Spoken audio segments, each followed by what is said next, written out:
So I have this rule, never share what you haven't resolved, on social media that is. For a decade, I feel like I've mastered what you can call retrospective vulnerability, only revealing struggles after I've conquered them. But lately I've been asking myself, what if the messy middle is where the connection happens? I was shocked and even offended when my coach said that the me she sees in conversation is very different from the me she sees online. That kind of hurt. The truth is, I'm thin-skinned. I care a lot about what other people say, and it shapes what I share, how I share it, and when I share it. Now, instead of working through that, what I do is keep things close to the vest and curate, polish.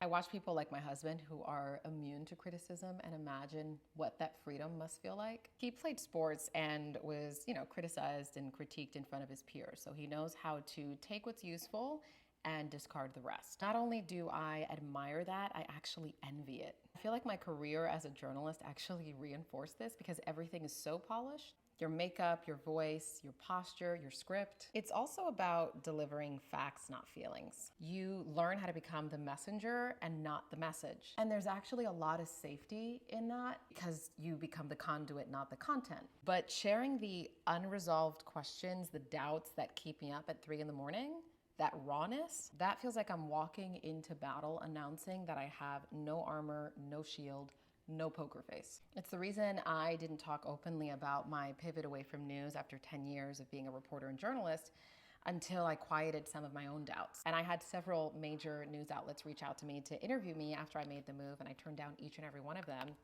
because I still didn't know if I could pull it off. I like to share my journey after I've resolved some things because I feel like it's more useful. I can tell you the things I did to figure things out.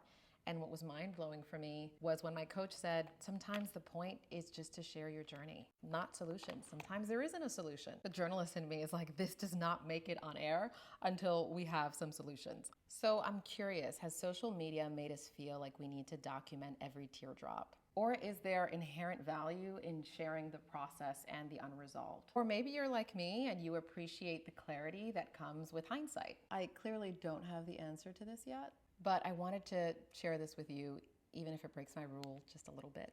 Maybe it's my first step in revealing things that I haven't yet resolved.